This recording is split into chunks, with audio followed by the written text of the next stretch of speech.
आज की क्लास में हम लोग Royals law for non volatile liquids को पढ़ने वाले हैं। इससे पहले मैंने आपको Royals law for volatile liquids के बारे में पढ़ाया था। वोलेटाइल लिक्विड्स वैसे लिक्विड्स होते हैं जहाँ पर जिनके वेपर आसानी से क्रिएट हो सकते हैं, यानी जो बहुत आसानी से वेपराइज हो सकते हैं। वहाँ पर हमने आपको बताया था पी ए बराबर P A nought X A, P B बराबर P B nought X B, और टोटल प्रेशर दोनों का सम था क्योंकि दोनों के वेपर बन रहे थे। अगर आपने इस क्लास को मिस किया है तो आप अपने स्कूल के ऐप पर या यूट्यूब चैनल पर आप आसानी से उस क्लास को देख सकते हैं। उससे रिलेटेड न्यूमेरिकल्स, यानी that is numerical related to Raoult's law for volatile liquids, आपके स्कूल ऐप पर अवेलेबल है, आप वहाँ पर उसे ज़रूर देखिए। आज की क्लास में हम लोग नॉन वोलेटाइल लिक्विड्स या नॉन वोलेटाइल सॉल्यूट्स के बारे में बात करेंगे और इससे होने वाले इम्पैक्ट को समझेंगे। देखिए, मान लीजिए कि हमने एक सॉल्यूशन प्रिपेयर किया और उसमें हमने ए मिक्स किया और उसमें हमने बी मिक्स किया। अब हमने जो ए मिक्स किया वो वोलेटाइल था और जो बी मिक्स किया वो नॉन वोलेटाइल सॉल्यूट था, यानी बी हमारे लिए क्या है, हमारे लिए बी है सॉल्यूट। क्या है बी? B is solute. मैं स्क्रीन पे थोड़ा उसको लेबल कर दे रहा हूँ। बी हमारे लिए इस बार क्या बना है? बी हमारे लिए सॉल्यूट बना है। और ए हमारे लिए क्या बना है? हमारे लिए ए बना है सॉल्वेंट। ठीक है, ए सॉल्वेंट है, बी सॉल्यूट है। ए हमारे लिए यानी सॉल्वेंट हमारे लिए वोलेटाइल नेचर का है और सॉल्यूट हमारे लिए नॉन वोलेटाइल नेचर का। अब सॉल्यूशन को हम लोग गर्म करना शुरू कर रहे हैं। अब सॉल्यूशन और कंटेनर क्लोज है। सॉल्यूशन जैसे से गर्म होगा तो ए के वेपर बनने शुरू हो जाएंगे लेकिन बी का वेपर नहीं क्रिएट होगा। देखिए अब होगा क्या, इससे क्या क्या होगा सॉल्यूशन में? तो इससे सॉल्यूशन में होगा ये कि सॉल्यूशन का नेट वेपर प्रेशर तो घट जाएगा।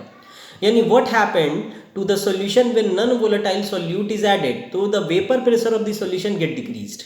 The vapor pressure of solution get decreased. It is the objective for CBSE exams. तो आप यहाँ पे देख पा रहे हैं, आप स्क्रीन पे देख पा रहे होंगे कि हम लोगों ने मेजर किया है मैथमेटिकली कि ये कितने अमाउंट से घटेगा प्रेशर। आज हमको उसी अमाउंट को मैथमेटिकली मेजर करना है कि जो वेपर प्रेशर होंगे वो कितना घट जाएंगे और रिलेटेड क्वांटिटीज़ किस तरह से कैलकुलेट होगी।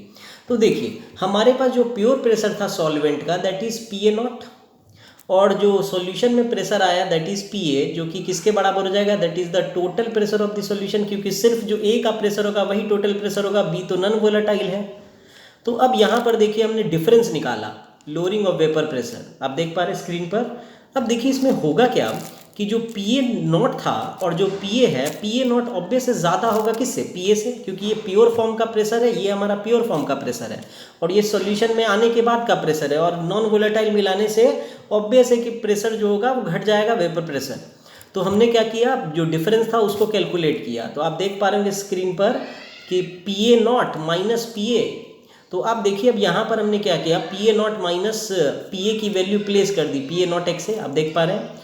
इन दोनों इक्वेशन को हम लोग साथ साथ लेफ्ट हैंड और राइट हैंड दोनों तरफ से यूज कर रहे हैं। P A not minus P A is equal to P A naught common ले लिया, 1 माइनस एक्स है। पी ए नॉट न्यूमरेटर मतलब उस साइड चला गया, हम लोग उसको उस तरफ ले गए, क्रॉस मल्टीप्लिकेशन का यूज करके डिनोमिनेटर में चला गया, हमारे पास 1 माइनस एक्स ए आ गया और 1 minus x A can be written as x B, क्योंकि हमारे पास दो कंपोनेंट है सॉल्यूशन में, ए और बी, दोनों के मोल फ्रैक्शन का सम तो 1 होता है। तो यहाँ पर आप देख पा रहे हैं कि हमने मोल फ्रैक्शन का यूज करके, रिलेशन का यूज करके 1 माइनस एक्स को क्या लिख दिया? X B. तो आपके पास ओवरऑल एक्सप्रेशन ये आ गया। देखिए P A not minus P A upon P A not is equal to x B. अब देखिए आप अपनी इस एक्सप्रेशन को इस तरह से भी लिख सकते हैं। देखिए P A not minus pressure of solution, total solution, upon P A not is equal to mole fraction of क्या? Mole fraction of solute.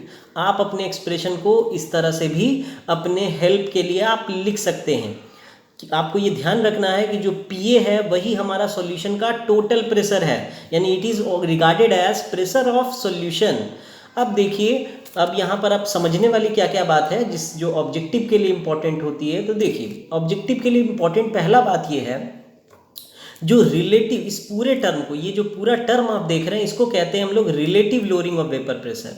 तो आप देख रहे हैं फॉर नॉन वोलेटाइल लिक्विड्स या non volatile solute the relative lowering of vapour pressure is proportional to mole fraction of solute, mole fraction of solute. तो ये आपको एकदम याद रखना है कि the relative lowering of vapour pressure of non volatile solute is directly proportional to mole fraction of the solute। अब देखिए इस टर्म को हम लोग कहते हैं लोअरिंग ऑफ वेपर प्रेशर। आप देख पा रहे हैं, यानी आपको कुछ भी कैलकुलेट करने दे सकता है, लोअरिंग ऑफ वेपर प्रेशर या relative lowering of vapour pressure. उम्मीद करेंगे कि आप आसानी से कैलकुलेट कर पाएंगे और आसानी से आप न्यूमेरिकल्स को भी हैंडल करेंगे। हम लोग अपनी अगली क्लासेस में आपको Royals law for non volatile liquids पे बेस्ड न्यूमेरिकल्स बनाने सिखाएंगे। आप इसको अपनी क्लास वर्क कॉपी में नोट करते चले जाइएगा और स्कूल ऐप को कंटिन्यूसली आप वॉच कीजिएगा ताकि आप आसानी से अपडेट रहें अपने पूरे एजुकेशन सिस्टम से, ताकि आप हर सब्जेक्ट को इसी तरह से पढ़ सकें।